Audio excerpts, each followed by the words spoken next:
एक दिन जब विशाल अपनी मीटिंग को बीच में छोड़कर घर लौटा तो देखा उसकी बीमार माँ सुधा जी पोछा लगा रही थी और उसकी पत्नी बैठकर कॉफ़ी पी रही थी। यह देख विशाल का खून खौल उठा। जैसे ही सोनम की नज़र विशाल पर पड़ी तो उसके होश उड़ गए। विशाल ने आओ देखा ना ताओ और एक के बाद एक थप्पड़ अपनी पत्नी के गाल पर जड़ दिए। थप्पड़ लगते ही सोनम जमीन पर गिर गई। तमीज़, तेरी हिम्मत कैसे हुई मेरी बीमार माँ से नौकरों की तरह काम करवाने की? आज तक तेरी ये हर एक गलती को मैं बर्दाश्त करता रहा, बस यही सोचकर कि एक ना एक दिन तुम सुधर जाओगी। तो क्या हो गया? घर का अगर थोड़ा बहुत काम में हाथ बटा देंगी तो इनका शरीर घट नहीं जाएगा। अच्छी खासी चर्बी चढ़ी है इनके शरीर पर। सोनम चिल्लाकर बोली, बस एक शब्द भी मत बोलना मेरी माँ के बारे में। यह मेरी माँ है, तुम्हारी नौकरानी नहीं। मेरे जाने के बाद तुमने मेरी माँ की क्या हालत बना दी है, यह मुझे बहुत अच्छे से दिख रहा है। देखो विशाल, अगर तुम्हारी माँ पापा इस घर में रहेंगे तो मैं यहाँ नहीं रहूँगी। ठीक है, तेरे जैसी तो 100 कुर्बान है मुझे अपने माता पिता के लिए। कहते हुए विशाल ने सोनम का हाथ पकड़ घर से बाहर निकालने लगा। सुधा जी बेटे से बोली, विशाल बेटा ऐसा मत कर। लेकिन आज विशाल ने अपनी माँ की एक ना सुनी। सुधा जी अपने आप को कोसने लगी कि पति के बीमार होने के बाद बेटा अपने माँ और पिता को अपने साथ शहर ले आया था। सोनम पापा को पैरालाइज हो गया है, माँ अकेली उनकी देखभाल अच्छे से नहीं कर पाएंगी, इसलिए मैंने उनसे आने के लिए बोल दिया है। अब से हमारे साथ रहेंगे। विशाल, आपने ऐसे अचानक फैसला क्यों ले लिया?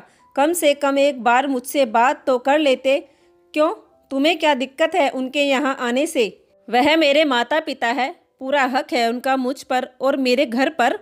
अब ज़्यादा दिमाग मत लगाओ, मैं उन दोनों को लेने जा रहा हूँ। 1-2 दिन में लौट आऊँगा। और हाँ, माँ पिताजी नीचे रहेंगे, इसलिए हमारे वाला कमरा उनके लिए खाली कर देना, क्योंकि पिताजी को सीढ़ियाँ चढ़ने में परेशानी होगी, इसलिए हम लोग ऊपर रहेंगे। सोनम अपने पति के फैसले से बिल्कुल भी खुश नहीं थी। 2 दिन बाद विशाल अपने माँ और पिताजी को गांव से लेकर शहर आ गया। अपने सास ससुर को देखकर सोनम का माथा ठनक गया। उसने ऊपरले मन से उन दोनों के पैर छुए। हमेशा खुश रहो बहू, सुधा जी आशीर्वाद देते हुए बोली। सोनम मन ही मन बड़बड़ाने लगी, अब तुम आ गए हो तो कैसे खुश रहूंगी बुढ़िया।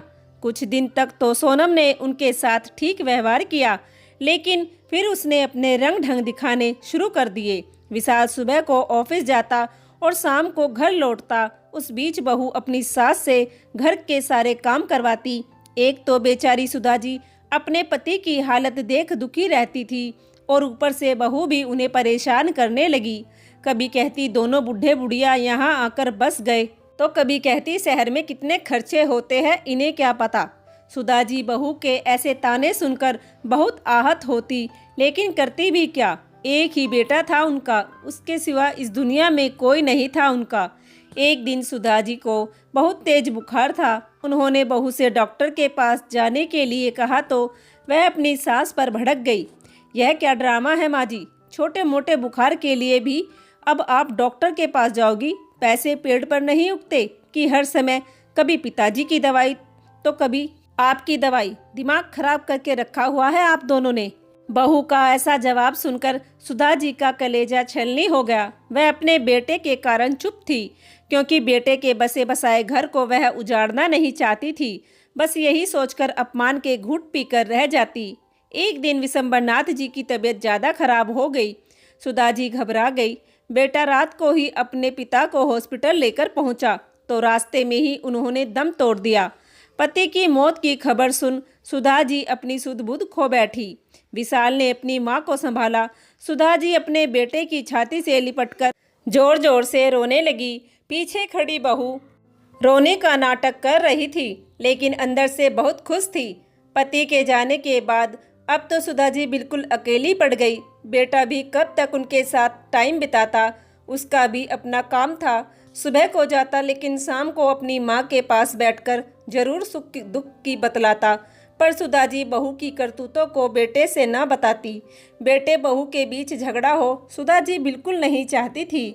लेकिन एक दिन जब विशाल ऑफिस की मीटिंग को बीच में छोड़कर घर पहुंचा तो अपनी बीमार माँ को काम करते देख वह अपने होश खो बैठा और अपनी पत्नी में कई थप्पड़ एक साथ जड़ दिए। क्योंकि विशाल की सोनम से फ़ोन पर बात हो रही थी, तब विशाल ने अपनी माँ से भी बात की थी। तब विशाल को पता चला कि उसकी माँ बीमार है। वह मीटिंग छोड़ वहाँ से वापस घर की तरफ लौट गया। वहाँ जो उसने देखा उसे देख उसका खून खोल उठा। वह सोनम का हाथ पकड़ घर से बाहर धक्का देते हुए बोला, अब तेरा इस घर पर और मुझ पर कोई अधिकार नहीं है। तेरा असली चेहरा तो अब मेरे सामने आया है। तूने मेरी माँ के साथ जो किया उसके लिए तो मैं तुझे कभी माफ़ नहीं करूँगा।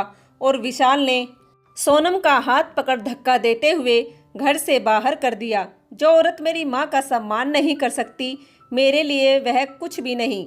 अपने पति का ऐसा भयानक रूप देखकर आज सोनम के होश उड़ गए। सोनम बोली, विशाल मुझे घर से मत निकालो, मैं कहाँ जाऊँगी, मुझे माफ़ कर दो, मुझसे बहुत बड़ी गलती हो गई, मुझ पर विश्वास करो, फिर कभी आगे से ऐसा नहीं करूँगी। माँ जी मुझे माफ़ कर दो, मैंने आपका बहुत अपमान किया है। मुझे पता है मेरी गलती माफ़ी के लायक नहीं है, फिर भी मुझे एक मौका दे दो माँ जी। सोनम अपनी सास के पैरों में गिरकर माफ़ी मांगने लगी। कई बार माफ़ी मांगने के बाद उन्होंने बहू को माफ़ कर दिया, क्योंकि वो तो पहले ही नहीं चाहती थी कि उनके कारण उनके बेटे का घर उजड़े। इसलिए उन्होंने बात को आगे ना बढ़ाते हुए सोनम को माफ़ कर दिया।